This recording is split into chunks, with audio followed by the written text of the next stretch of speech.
Good morning, all of you. This is 12th class biology, lecture 7 of chapter 6, molecular basis of inheritance. At the end of lecture, we will also discuss the homework solutions of lecture 6. So today you will learn about structure of tRNA, that is transfer RNA, and translation, that is synthesis of proteins. So let's start with the structure of tRNA. This is clover leaf structure of transfer RNA. You can say tRNA. And this tRNA was firstly called soluble RNA because it is soluble in NaCl. That's why previously it was called soluble RNA. Later on, due to its property of transfer of amino acid, it was called tRNA. So this tRNA is known as adapter molecule. Why? Because on one hand it attached amino acids with it, and on the other hand it reads the codon present on mRNA. You can see here this is mRNA and these all are codons present on the mRNA. Now this structure is tRNA and this is the end of the tRNA from where it is recognizing the codon present on the mRNA, and you can say anticodon is present on this end of tRNA. So this anticodon is just complementary to the codon of mRNA, that is G. So anticodon will be C, A, U, G, C. So if the codon is GAG, anticodon will be CUC. Okay. And on another end, this tRNA is having amino acid attached with it. So this tRNA recognize a specific codon present on the mRNA chain and then bring the corresponding amino acid to attach with it. Okay, as you know, a particular codon is present for a particular amino acid. So recognizing that particular codon, tRNA brings only that amino acid to make a polypeptide chain. So now about the structure of tRNA, these two ends of the tRNA you have seen. This one is anticodon loop and on the opposite side of it there is amino acceptor end. Okay, where the amino acid will be attached. So this end will be amino acceptor end. Like, and this third end of the DNA, this is D loop. This is called D loop, and on another side this loop is called T loop. So these are four ends of the tRNA. You can say one is amino acceptor end, one is anticodon loop. Three loops are present here. Okay, so one is anticodon loop, one is T loop, one is D loop. This is called clover leaf structure of tRNA, and this is 2D structure of tRNA. Now if we talk about the 3D structure of tRNA, then in 3D structure tRNA is L-shaped. So this is L-shaped structure of tRNA, and you know RNA is a single stranded molecule. So this is single strand of the tRNA.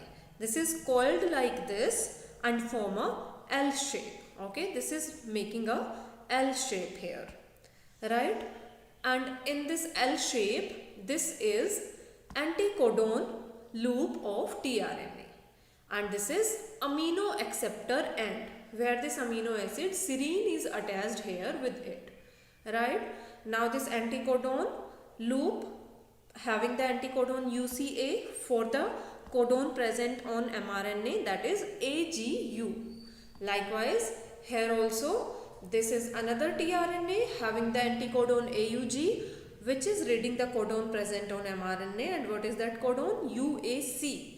And this is amino acceptor end having the attached amino acid tyrosine, right? So this is L-shaped structure of tRNA. You need to make this diagram in your notebook. Just practice this diagram. L-shaped structure of tRNA as well as clover leaf structure of tRNA.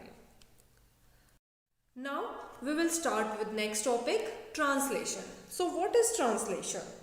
Translation is the process by which protein is synthesized from the information contained in a molecule of messenger RNA, that is mRNA. So on mRNA, many codons are present, and by reading those codons, amino acid chain is synthesized. A polypeptide chain is synthesized. So you can say mRNA has the information for the protein synthesis, and by reading that information, synthesis of proteins is called translation.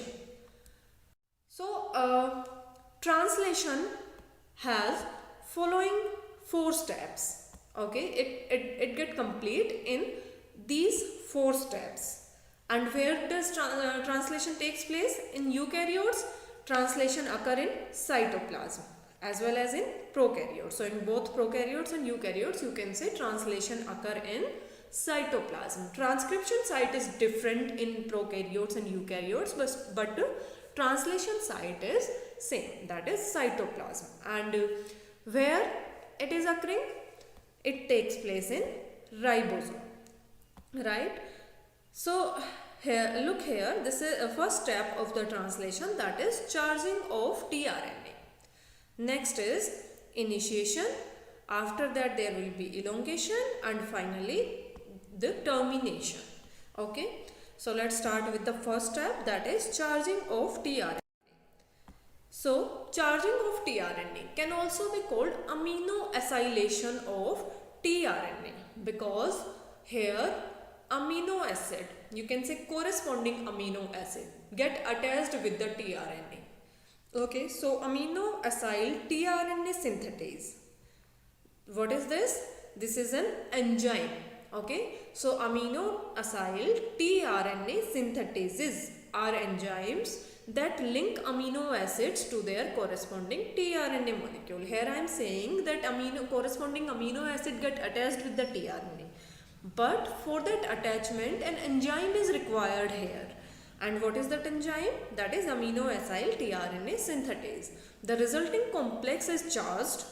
So the resulting complex that will be formed means the enzyme plus tRNA plus amino acid. That complex will be called charged and is referred to as amino acyl tRNA. Right? See here. This is this blue colored structure. This is enzyme amino acyl tRNA synthetase. Okay, and this enzyme is for attaching the methionine amino acid with the tRNA. Okay, because methionine, you know, this is the first amino acid which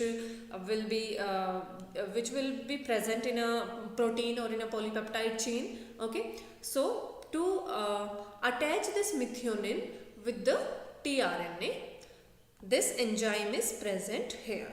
Okay, so this enzyme has these different sites. This enzyme is having these 3 different sites, 1, 2, 3. Okay, on one side of this enzyme, methionine will get attached, that is amino acid. On one side there will be attachment of ATP, that is adenosine triphosphate, which will provide energy for this attachment. Okay, and on third side this enzyme will attach tRNA with it. Okay, so this is tRNA, this pink color structure. After that, what will happen? Here the ATP will break down and will provide the energy. So when adenine triphosphate, from it, if 2 phosphates will be released to provide the energy, what will be left? AMP, adenine monophosphate. Okay, from adenine triphosphate, 2 phosphates have been released here. So remaining thing will be adenine monophosphate, right? So here what will happen? Due to this energy, this tRNA present here in the enzyme will get attached with this amino acid. Okay, so amino acceptor end of this tRNA will get attached with the amino acid methionine. See here. Okay, and then it will get released from the enzyme. Okay, ATP has broken down to release the energy, and here this charged tRNA will release from the enzyme. Okay, so what is charged tRNA? tRNA having the amino acid.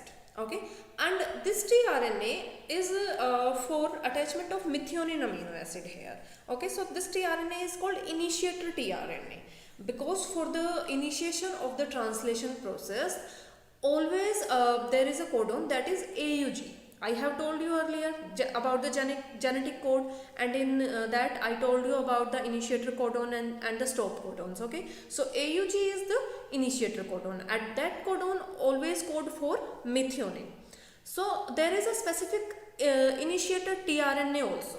Okay, means there are different tRNAs which attach the different amino acids to transfer those to the mRNA. So here the tRNA which bring methionine or which get attached with the methionine is called initiator tRNA. So this tRNA, you can say this is initiator tRNA which is carrying methionine amino acid. Now next step of translation is initiation. In initiation, what will happen? In order for the translation to start, we need a few key ingredients, right? These include a ribosome, because ribosome is known as protein factory now. So there is a requirement of ribosome for the protein formation, for the initiation step of protein formation, which comes in two pieces. As you know, ribosome is made up of two subunits, that is large and small subunit, 60S and 40S in case of eukaryotes, and in case of prokaryote that will be 50 and 30S, right? So that ribosome is required here. Second thing, an mRNA with instructions for the protein we will build, right? Because mRNA will have the codons that will provide the instructions for the protein formation. Next thing, what will we need? An initiator tRNA. Okay, what is initiator tRNA? Which is carrying first amino acid. And what is that first amino acid? It will be methionine, right? So during initiation, these pieces must come together in just the right way. So how it will be initiated? First the mRNA chain will be there, then small subunit of ribosome will get attached with it, then initiator tRNA will come, okay, and then large subunit of ribosome will also get attached with that, okay, making a proper protein factory.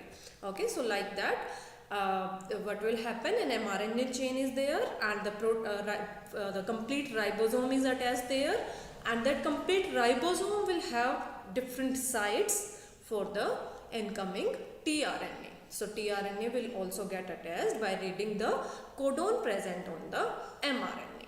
Okay, so together they form the initiation complex. So this will be a initiation complex, means mRNA, ribosome and tRNA having amino acid.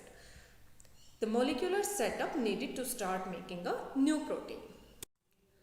See here, this is initiation step of translation. You need to make this diagram in your notebook because in your NCERT book only elongation diagram is given. So make this diagram in your notebook, and you need to make in if this question is asked from you, then you properly make all these diagrams for the initiation, elongation and termination steps. So just practice this diagram after making. So this is mRNA, okay, and this is a codon present on mRNA, or means in complete length of this mRNA there will be presence of different codons. Okay, so here it is presence of the initiator codon. Initiator codon is AUG. Okay, so this AUG, that is initiator codon, is present here on the mRNA chain. Now what will be the anticodon for the AUG? Obviously it will be UAC. Okay, so this pink color structure is what is here? This is initiator tRNA having the anticodon UAC. Okay, and this initiator codon will always bring the methionine. Okay, so this initiator tRNA will get attached here with the codon, which is bringing the methionine, the first amino acid of the protein chain, right? Now this is small subunit of ribosome, and this is large subunit of ribosome. Okay, this structure, this one, this is large subunit of ribosome, and this is small subunit of ribosome, right? So look here, this is a initiation complex, okay, having this mRNA, small and large subunits of ribosome, and tRNA having the methionine amino acid. Now see here, this EPA, what are these? You can see here, these are sites present in the ribosome. Okay, this is ribosome and these sites are present in the ribosome. So these E, P and A, these are three sites present in the ribosome. This P is the site where the first tRNA, that is initiator tRNA, arrives. Okay, so you can say this is the receiving site for the initiator tRNA, right? And other tRNAs, means after the initiation, after the formation of this initiation complex, some other tRNAs will also come now for which will bring another amino acids. So those tRNA will come here on the A site. So this is arrival site. Okay, this is called arrival, A for arrival site. Arrival site for the tRNAs. Though for the initiator tRNA, A is not the arrival site. Who is arrival site for the for the initiator tRNA? That is P. But for all other tRNAs, A is arrival site. That's why it is given the name A site. That is arrival site, right?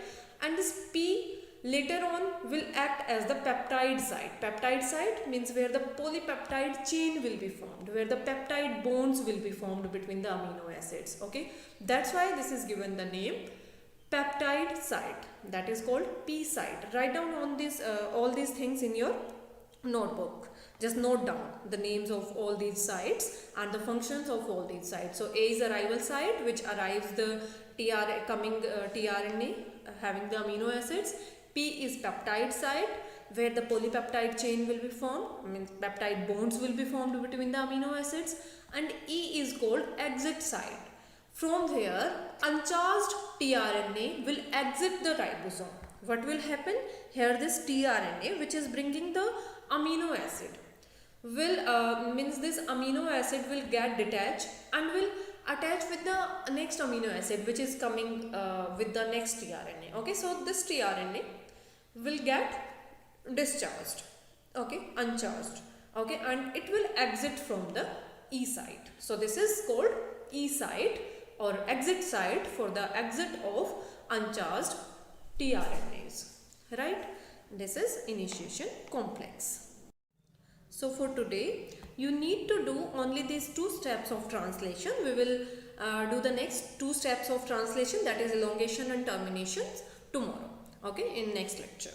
So for today, your homework is NCERT question number 8, that is part B and C of 8th question. Leave the A part now, okay, and question number 9. And along with these questions, you must make the diagrams for the tRNA, clover leaf structure and L-shaped structure, and also initiation step of the translation, right? Make these diagrams in your notebook. Next, now I gave a question in homework in previous lecture, and that was describe the transcription in eukaryotes. So you will write the transcription in eukaryotes like this. First of all, you will tell the location. Okay, so where the transcription occur in eukaryotes? It occurs in nucleus. Then 3 different RNA polymerases are required for the formation of different RNAs, and I have told you about those. So you just write this thing. Then you tell that this transcription in eukaryotes completes in 3 steps, and these are initiation, elongation and termination. So first you will tell about the initiation, means here what happened in case of eukaryotes, many transcription initiation factors along with RNA polymerase binds to promoter having Tata boats. So here you can see this is a double-stranded DNA that can be called a transcription unit having the promoter here, this yellow colored region, and this is RNA polymerase for the transcription in eukaryotes, okay, and this is having these transcription factors here. These are called transcription initiation factors, okay. So this is first step of the eukaryotic transcription, that is initiation by attachment of this RNA polymerase with many transcription initiation factors at the at the promoter site, and this promoter site will have a sequence TA that will be called Tata box. Next step will be elongation, that is like the elongation step of prokaryotic transcription, and in this step RNA polymerase enzyme use nucleoside triphosphate as the substrates and polymerizes the nucleotides of templates as a complementary strand, right? So here template strand of the DNA, there are two strands of DNA, that is coding strand and template strand. So the sequence present on template strand will be used by this RNA polymerase enzyme, and an RNA strands will be formed here like this. Okay, so this is RNA strand which is complementary to the template strand of the DNA, right? So here you can see what is the difference in this mRNA of eukaryotes and prokaryotes. Here the introns are also present, right? In prokaryotic mRNA we were not showing these introns now, so show these introns also here, right? The remaining thing will be same. Then last step will be termination, and what is termination? When RNA polymerase reaches to the terminator sequence. Okay, I mean in transcription unit there will be a terminator. So when the RNA polymerase will reach to that terminator, it stops elongation of RNA.